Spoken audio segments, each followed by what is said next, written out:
first talk is from the Plabable co-founders. Really happy to have both Z and Ching alongside us in the conference today. Both of them have done great things with Plabable. You guys, I'm sure if you've done Plab 1 or preparing for Plab 1 right now, have used their resources. They're really good at what they do, and they offer a lot of value. And they're going to talk to us today a little bit about their life in the UK, some of the ups, some of the downs, what are the kind of challenges they faced, what are the successes they've come across, and how they've got through some of those various stages that I guess are maybe common to a lot of doctors who have come to the UK from abroad. So hopefully you guys are both there. I'll just bring you both in.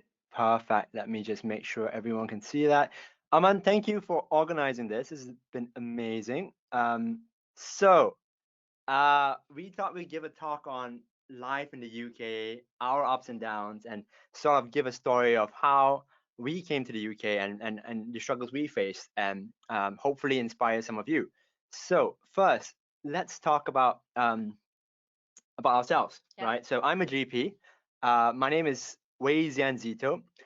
Most people just call me Z, right? And this is my wife. Hi everyone. So my full name is Hean Ching Chan, but people call me Ching. So I did my undergraduate masters in pharmacy at King's College London, and then I also did a postgrad diploma in clinical pharmacy at University College London, and I'm now currently working as a pediatric pharmacist at UCL Hospital. So the first point that we wanted to make is the journey to the UK is hard, but it is ultimately very rewarding, right? It's a struggle to come in and to work here initially, but ultimately, when we look back, we always think, gosh, it was a good journey to get here. If you do feel like it's a struggle to come here, remember you are not alone. Everyone has their own stories. Throughout our journey here, we've met people who have come from Syria, who have been shot in Syria, then come in here to work for a few years as a security officer before sitting for Plab, or and then we also meet people who fail so many times trying to come in.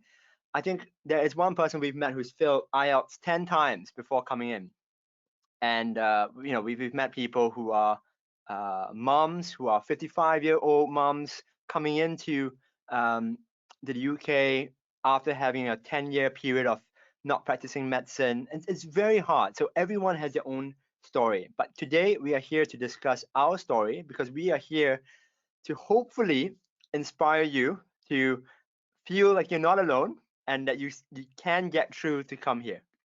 Yeah. Right. So this is the map of where I come from. So I come from Malaysia, right? And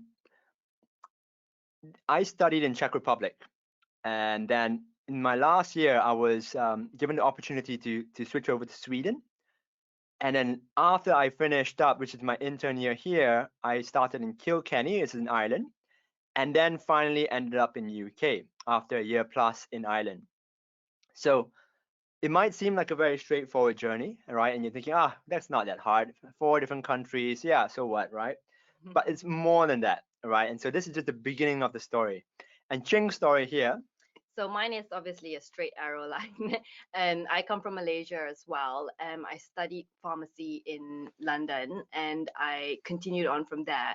But I met Z in my first year when I was studying pharmacy. And throughout his journey coming to the UK to try and practice in the UK as a doctor, the struggles we faced together trying to get him and myself back into the UK was quite a lot, and we're here to tell you our story, really. So although it's a straight line, there's lots of background behind it. So yeah, let's get started. All right. So firstly, when we started facing all these issues, I remember, we had so many battles to fight. The first thing that we did was we created a folder, and this is back now. Of course, we modified this in 2019, but this is back in 2015, where we started a folder called "The World Is Against Us." Because at that time, it really seemed like it. I think we were just two people trying to be in the same country, to work in the same country, but it was not happening. It was just didn't seem possible. Like the world is really against us in 2015. Yeah. It was a hard time. So we started this folder, and we sort of build up from the folder. And we're here today to sort of discuss that folder with you as well, Yeah. right? So being an EU graduate, I don't know if a lot of you know this, but I could work anywhere in Europe except the UK, unless I sit for IELTS and PLAB, right? Now, I found this very wrong in some ways, because my counterpart, any other European who's gone through the same university as I have, could come into the UK and work right away, right? They don't have to sit for IELTS, they don't have to sit for PLAB. And although we are holding the same degree, but because I'm Malaysian, I needed to sit for IELTS and PLAB. So I found that super annoying, and so I said, no, you know what? I'm not going to go to the UK. I'm going to go somewhere else who would just, let me work without having to assess my ability as a doctor. So that's why I ended up in Ireland, right? But Ching was in the UK at that time, and we've been going out since we started college, isn't it? Yeah, so we were on obviously a long distance relationship, because I was in London studying and Z was in Czech Republic studying. So I studied here, graduated here, did my training as a pharmacist here. But at that time when we wanted to start our lives together, Z, as he mentioned, could not work in the UK after he's graduated from Czech Republic. So we decided to try Ireland, so Republic of Ireland. So that's where Z got his first job. Yeah. Right. And as a pharmacist, as a graduate from the UK, I was like, yeah, I'll come with you. However, if you go on to the next slide, Z, it's a busy slide, but this is basically the routes that the Republic of Ireland offers. If you did not, to be able to practice in Ireland, this is what you need to do. It's quite a busy slide, so we've summarized this for you in the next one. Basically, in layman's term, for me as a pharmacist, to practice in the Republic of Ireland, to be with Z, I need to either be a graduate from Ireland, or I need to be an EU and I need to hold an EU European degree, or I could be EU or non-EU, but I must be graduated from a non-EU country. So unfortunately, all those three options for me to get a license to practice as a pharmacist in the Republic of Ireland did not apply to me. I was a non-EU, but I hold a European degree. So the Royal Pharmaceutical Society in Ireland did not have a route for me to come in, basically. It's either I have to study pharmacy for another 4 years, or I couldn't work, basically, in Ireland. So then we were stuck. And you would think this is such a silly thing, because look, Ching is a non-EU who's graduated first class in King's College London. Why would they not accept her? And so we wrote to the Irish Pharmaceutical Society, and at the end of it, we even spoke to the director face to face. We went to Ireland and have a meeting with them and just be like, you forgot to insert a part where for non-EUs who hold the EU degree in your list. Yeah. And they were like, yeah. So there's no way for me to work in Ireland. For them to have changed this, it would take a few years, which obviously didn't make sense. So now we are left with Ching in UK working as a pharmacist, and I'm in Ireland working as a doctor, with no possibility to get to each other, no possibility to work. And at that point, we were already married. So we were married but apart. Yeah, I think we were married for 1 year, and then we had to be apart because there was no way to work in the same country. Yeah. So you can understand our frustration. Again, Ching can work anywhere in Europe except Ireland, right? And I can work anywhere in Europe except the UK. But the difference is that there isn't anywhere in Europe that speaks English, so we couldn't work, essentially. So it's very, very hard. And so we had to sort of think, what's the next step, right? And all these documents are all left in our folder, because we remember the stresses that we had to face to get to these places. And so the things we tried is obviously going back to Malaysia. Yeah, we did try to go back to Malaysia. We thought, maybe we could work back home, but that didn't work out as well. So yeah, we went to the separation route, which was you work in Ireland, I work in London, and and we'll see what happens. Yeah, and then obviously the only plan then was to sit for Plab and to come to the UK. Now, Plab then was very different from Plab now.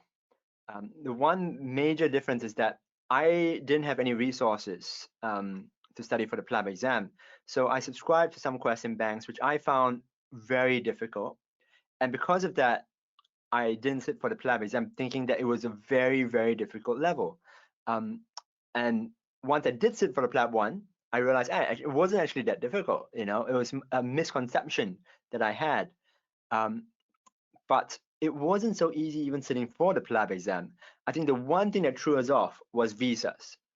Yeah, this is a big topic. I mean, the two words that we could find for you guys is that it was complicated and it cost us a lot of money to have the right to work basically in the country. So the background behind it is I was on a tier 4 student visa because I studied here. And from a tier 4 student, I managed to switch to a tier 2 working visa with the hospital. And I stayed on my tier 2 visa, but it's a sponsorship visa. And then for Z to come in, he came in as my dependent on my tier 2. And on that dependent visa, the key is you cannot work in the UK as a doctor or dentist in training. So what Z had to do was try and sit for Plab on that visa, but then he can't really apply for a job in training. Correct. So the problem about this is that we didn't know what this actually meant. Bear in mind, we were flat broke. We don't have any money. We couldn't hire any lawyers, and there wasn't any conference like what Aman's holding here where it would educate you about visas, right? So this is back a few years ago. There wasn't all these resources, and our impression of a dependent visa where it says you cannot work as a doctor or dentist in training, in our heads means that you can't work as a doctor at all. So it was very hard. We thought, okay, now let's just swing it. We'll sit for Plab. I'll come back in, and then we would try our best to try and figure it out. So that's how stressful it is. So I was sitting for an exam knowing that I'm leaving a job to sit for an exam.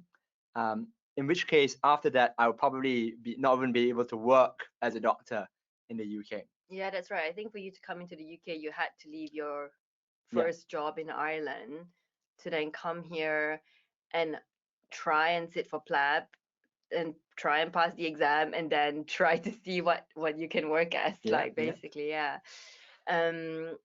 So Z touched on this already, like things that did not exist back then was support groups, conferences like these, a question bank which was catered for the Plab exam. We couldn't find any that was specifically catered for the Plab exam. We had no idea how to get a job here as a doctor in the UK and what the idea is behind the training, non-training jobs. We didn't have any clue what a training job or a non-training job was. I think we did a lot of research too. What is a training job and why is it on the back of the visa where you actually can't work as a trainee doctor? So very, very complicated stuff. We had no clue how to pass the exam. And the one thing that we did find is that we were individuals that were poor, hungry, and driven. To be honest, I think Ching was a poor and hungry one. I was the driven one. That's quite true. But I think we had PhD, right? We had the ability to be driven. We were hungry and we were poor, and we decided, look, because of all this, we are going to fight all the way until we try to make it. And that's when we started Plabable. So remember, we were thinking, how can we help other people like yourselves who are coming into the UK? How can we help them study for the Plab 1? So we came up with this shortly after I passed my Plab 1, and we've been running this ever since. Yeah, I remember when you were studying for it, you were like saying, my gosh, this exam is going to be really tough based on the resources that you were using. And then when you sat for the exam, you came out and thinking, wow, I want people to know exactly how the exam was. And that's when Z got the idea of, let me start a question bank. Yeah. So we started Plabable, which I'm hoping that a lot of you have seen and used. And I think, you know, we sort of helped quite a number of people there, and our team has only grew since 2016. So our journey so far, if I recap here, I passed my Plab in 2016, started Plabable, and then started my first job in St. Thomas, and then went on to become a GP trainee. Yeah. Yes, back in, I can't remember, 2018, 2017. I can't remember now. So your St. Thomas job, the first one you Yeah. got, that was not a training job. Yeah, that was not a training job. Yeah. And then later on, I went to a training job. And the thing that people often forget is training jobs are not at the place where you want to be, right? So my first training job as a GP was offered to me in Portsmouth. Again, Ching was working in central London in UCLH. Portsmouth is about 2.5 hours away from that. Again, the world was really against it. Yeah.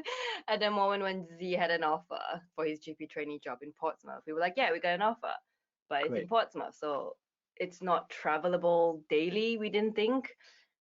And we didn't know what to do. Yeah, and we Yeah. could be like, well, we're in the same country, that's great, but then we can't still be in the same place because he would then have to be in Portsmouth. And Ching for his couldn't leave his training. job as well. I mean, if I because- leave, we can't leave our job, exactly, because I'm on a work visa tied to the hospital, and Z was my dependent. Mm. So we were just kind of depending on each other, really, I think. Yeah. But what was interesting is a week before I got this, before the places were confirmed, Yeah. someone in Harlow pulled out. And Harlow is only about half an hour drive from where we lived. So it made perfect sense. So that's why I managed to get to that place. We managed to start my work as a GP trainee, and we still managed to stay in London. And where we are now is I'm a GP and she's a pediatric pharmacist, and we're still in London. Yeah, I mean, the main point we wanted to bring up about the location is if you guys are applying for training jobs and you get offered a place which you don't really want or don't think it might work, I think our advice would be to take it, right? Because you never know when someone else in an area that you want will pull out, which is exactly what happened to Z. Someone pulled out and he got offered that place. So if he never accepted the Portsmouth training post, if he declined it, then we wouldn't be where we are today. Yep. So looking back, we faced a lot of challenges, and I think this is only the highlights of the challenges. We didn't even go into detail of the challenges that we faced. Yeah. Now, if any of those challenges didn't, sort of stopped us at our tracks, and then we decided, let's give up, we wouldn't be here today. And I think that's the point we're trying to make. Right now, you are going through those challenges, and once you pass that hurdle, once you get here, you're going to look back 5-10 years from now and say, I'm glad I went through those challenges. Because today I can say that we have helped a total of 42,323 doctors with their PLAB Part 1 exam, right? And that's a large number of doctors that we've helped.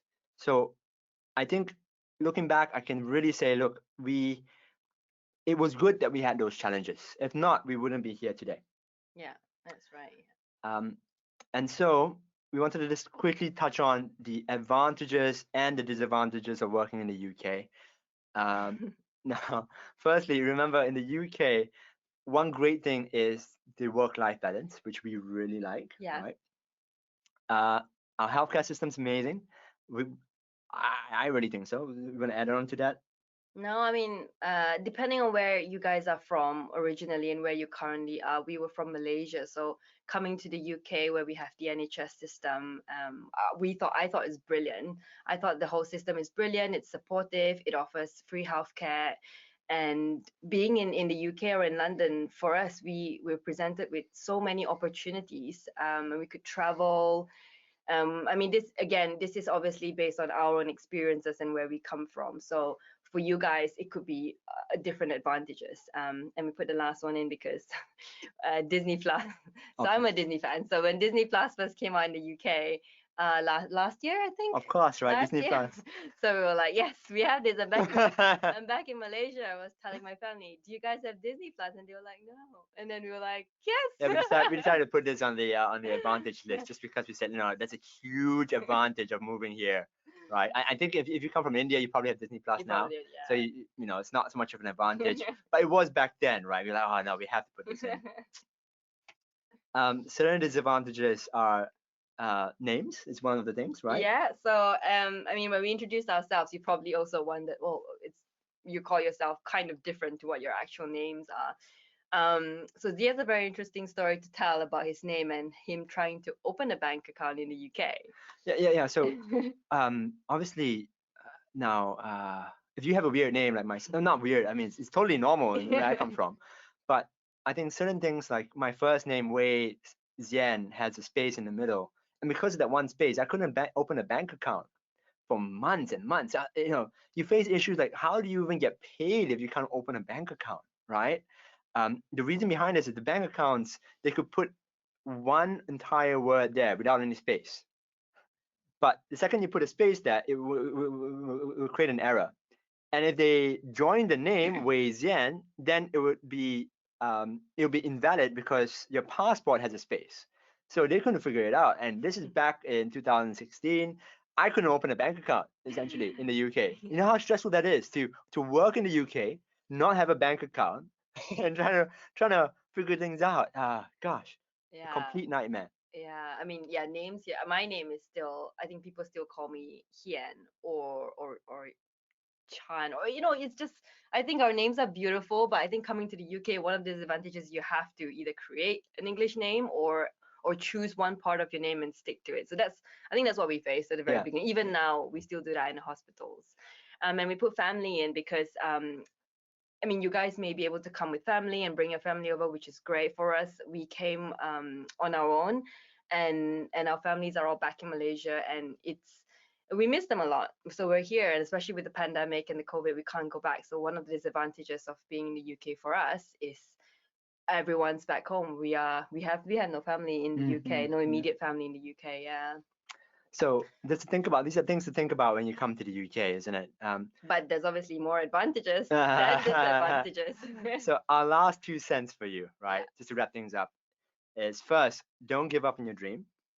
And be humble. Take what you're offered, but keep seeking more. That's our 2 cents. Yeah, we hope this presentation is sort of helpful for you to realize that if you are struggling with whether it's visas, Plab 1, Plab 2, or IELTS, or anything like that, remember there are other people who have struggled as well and have gotten in. Yeah. So don't feel discouraged. That is the one point we wanna sort of push forward. And that is the end of our presentation. So if you guys have any questions, feel free to ask us. Hey, Aman. Hey, Pooja. Hey. That was awesome. Thanks, guys. Thank you. Really, That's really, yeah, carry on, Aman. Sorry. yeah, really interesting. I mean, people can always come up and just say, here are the pros, here are the cons. But actually, to hear it through, as you guys said, that crazy windy story that just went round and round and round, to hear them come out through that was really, really useful. And I think sits in, a little bit more that way. So yeah, credit to you guys. And you have been through a lot of challenges, and credit to you guys for coming out the other end and doing some amazing things and helping doctors everywhere. And I'm sure you've learned a lot along the way. Yeah, I mean, I think if your conference was there back in 2016, I think you would have helped me so much more. You probably answered our questions if we were trying to find out. I'm so glad that you're running this conference every year, because I think people need to realize the things that we didn't realize back then. And Pooja, Aman, our hats off to you guys for arranging this and for doing what you guys do as well. Thank you so much, and hopefully they'll of value. You can see from the comments that they loved your talk, and there's some really good things. There's a couple of people from Malaysia saying, "Woo, Malaysia!" So the people who are listening from Malaysia at the moment saying that there's one who said that there'll be more in the UK very soon. I'm not sure if there's changes in some rules or something, but they said there's going to be a lot more coming soon to the UK. So that's some news somewhere. But there's some questions as well, if you guys don't mind hanging around to ask a few questions. Yeah, Pooja, have you got anything to kick off with, or any comments first? Yeah, absolutely amazing, guys. And I think credit to you guys as well, to take time out on Saturday to help support us. And really, as we've heard throughout the conference, if you guys want to take anything away from today, Okay, the world is big enough for everyone, and try and help each other build that community, because even though we're in the world of competitors, we still have that healthy relationship between us, and that's because we share that common goal of wanting to help people, as you've heard. So whatever your journey is, please, please, please think about what you can do with what you have. And Z and Ching are a perfect example of that, and we're always grateful for the support that they give. So yes, plenty of questions, as you can imagine. Z, some confusion about, I appreciate you guys had to cut down details in your talk, but somebody's asking, because you spoke about your PLAB difficulties and then you spoke about GP training. So they were wondering, did you do the 2 years that are required in order to enter GP training in Ireland, or was that not a requirement in your time back then? So it was a requirement, and that's a very tricky one because I had it was tricky because when I went to Ireland, they accepted my final year as a sort of an internship year, right? So while I was practicing in Ireland, I was doing a jobs that an SD1 would do. I was pretty much an SHO, no foundation year. It was just a SHO there. And so when I came to the UK, again, I was doing obs and gynae for a year plus in St. Thomas. And based on that, they sort of said, look, you've got, if you're really good at what you do, and you've got really great consultants, they say, hey, you know what, I know what you can do. I'm happy to show evidence that you've been doing this for 2 years. And I sort of accumulated that throughout all my placements and everywhere I've been. And with that, I can sort of show that, look, I have been doing 2 years of work, and I meet all the criteria that I needed to. And that's how I managed to enter GP training.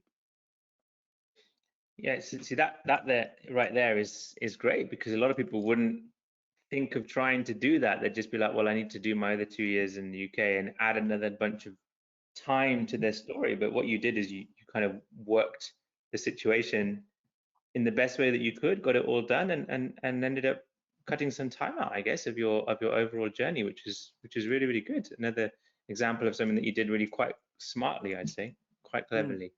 And there are ways of doing things in a smarter way. Yes, there's the fixed system, but then if it's someone who doesn't quite fit that normal run through, there are always other ways, and contacting deaneries and contacting organizations, GMC, etc., is always a good start, because you never know when they might say, well, actually, yeah, this is a quicker route for you. Yeah. Or an easier route for you that you wouldn't have known about if you just read the official guidance, I suppose. I think I was in sort of a boat that no one else was in, because there was no one else that was studying in Czech Republic, went to Sweden, then went to Ireland, and then went to UK.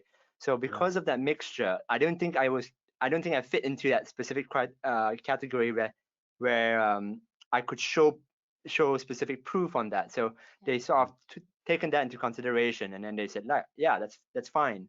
And so that's how I entered GP training. Really good. Another question is coming. How did you get around getting a training job on a dependent visa? So we switched. So I became the person holding the visa, and then Ching had to hop over to my visa. So then she became the dependent visa. Although she still stayed with the same hospital, she had to switch because she was reaching a limit of being in the UK.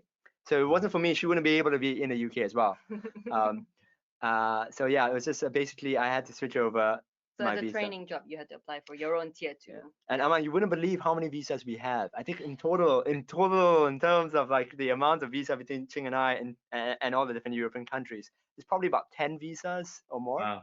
Wow. So it's quite a lot. And you see, no one will see that struggle. They just look at, oh, this is these guys, they found the Plabable, they look what they're doing, and no one will know the steps and the journey and the hardships that you had to get through. And that's, I guess, synonymous with all the speakers today. Like, yes, they've all reached certain high points and people know them for what they do right now, but the journey is always a bit up and down.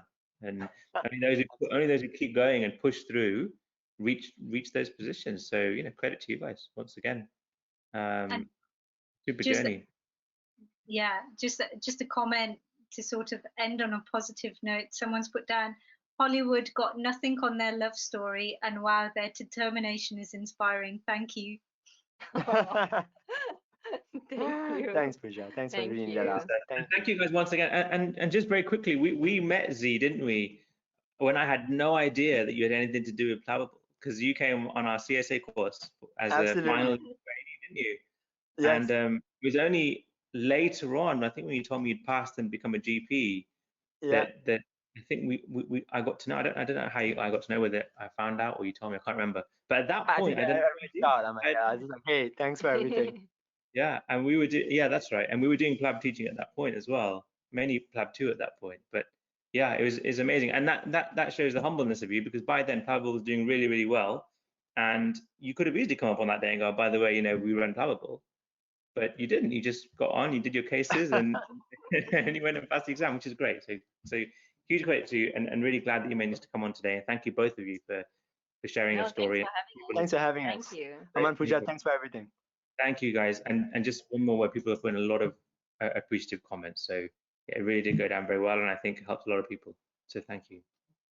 All right, amazing. All right, guys, we'll catch up soon, okay? See you. See you. Enjoy the rest of the Bye. conference. Bye. Bye, everyone.